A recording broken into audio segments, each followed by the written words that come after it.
So this is the hunt breakdown of a encounter with a deer we call Chong. He's named after Tommy Chong. So for you millennials and Gen Zers, if you don't know, Tommy Chong was a comedian from the 70s. He's on that 70s show. And he's always a little bit on the squinty eyes because he's been on that green, you know what I'm saying? So Chong has that same look. It's weird. I've never seen a deer with this characteristic, but he's a toad. I think we have 3 years of history with this deer. Probably makes him at least 5. And he's a really, really big buck.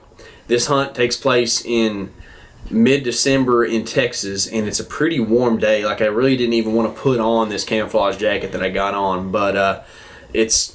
kind of late rut, I guess, for us, most likely. But there's still a chance of some activity. And this place that we went to, there's a good chance of seeing some good deer. We have some really great bucks on camera at this property. But this year, this is the 2020 season, and things just were a little bit different down there this year. There was not as much deer movement.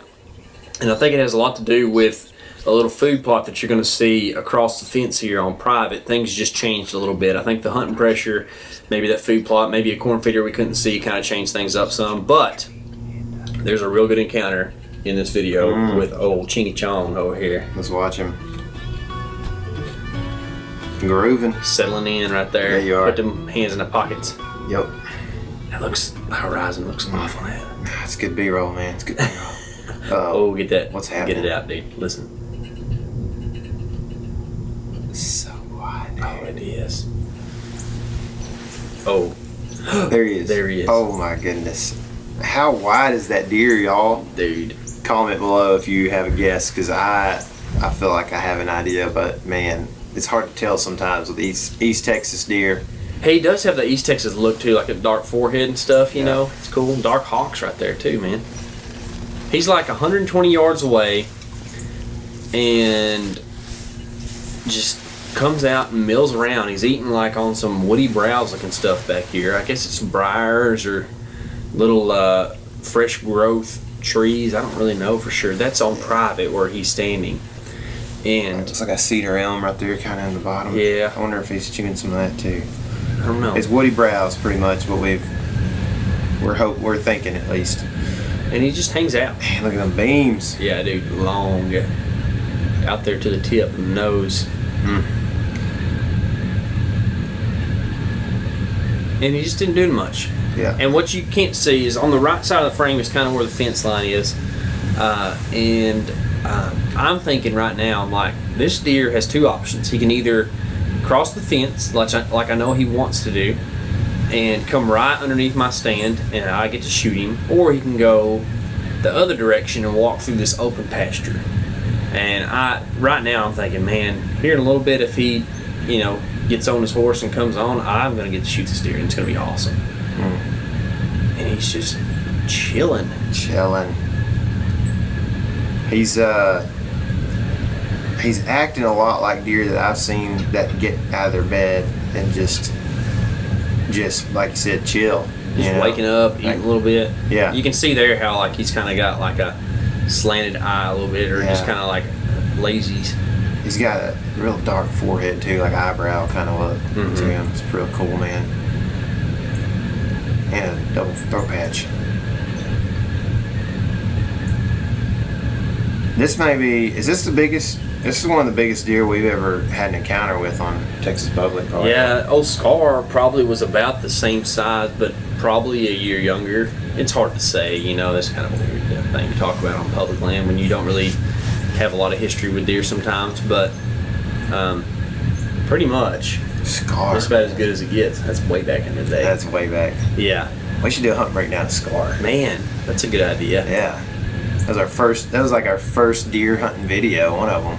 We hunted like 4 times and they had that buck come in and we're like... That was a good year. Yeah. 2016? 16. Yeah. That was right before we started the podcast. Look at this guy, just main beaming out there. Ooh. See his double throat patch. See he's pooping or peeing right there, and that's why I think that you're right, man. I think that he was bedded not far from there, which means I probably got up in the stand pretty quiet, which is probably not true quiet, because I didn't. It's tough to get up in this tree, but I did my best. I think I drop something, which I am apt to do. I was gonna say I don't think you've ever done that before, but I love nothing better than when Casey and I are hunting together and I check the Instagram story and he's just zooming down on like a thermos or something at the bottom of the tree. It's bogging or something. Oh, yeah. Just browsing around. He is, man. Doing a little poop action there. Yeah. Dude, his forehead is so cool. Mm-hmm. Make a cool shoulder mount, dude. Yeah. Gotta get it done this year. I mean, I would assume he's still alive. I don't remember we checked the trail camera on here from postseason, and I can't remember if we he saw him a lot. He did. Yeah, we saw him a lot. That's right. So I don't remember if it was a postseason appearance, but I do remember we saw him there several times. So as an East Texas deer, it's hard to judge score on a thing like this. Like if you were to see this deer in Iowa or something, you're like, oh man, that's a 150s type deer. Mm-hmm. But I bet he's going to be like a 130s type deer. You know, he is a 10. Okay, so what just happened is he went the direction I didn't think he would. He went down a road on the private land over there. And right now, he's at like 30 yards, I think, or something like that. 30, 35, you know, like in a range that I'm pretty comfortable shooting. That's like right at the edge, you know, on a whitetail. But he's so chilled out, yeah, you know. Look how thick he is, man. Yeah, he's a good-looking buck. And what y'all can't see is that top left corner of the screen here, if you go up a little further, where he's kind of walking out there, he just got kind of weird. It's because there's a hog out there, a big boar hog, single, out there, and that kind of weirded Chong out right there. He didn't really know what to do. And that hog was upwind of him, kind of? Yeah. So you can see, whenever he's doing that type of step, a deer's not comfortable anymore. And he changed his demeanor. You can hear me popping my grunt call around. Ooh. He heard that. Yeah. Those hawks are dark, man. Mm-hmm. He's still pretty rooted up for December 15th or 16th. It was the 18th, I think. I always get confused on what date this was, but I believe it was like 18th or 20th. This is pretty late.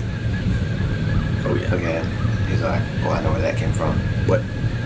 They're on that scrape over there. Yeah. So, yeah, that's a good point to bring up. I'm hunting a mock scrape that we made and hung a trail camera over. I don't think that I would technically shoot a deer at the scrape. Don't have a really good shot, but...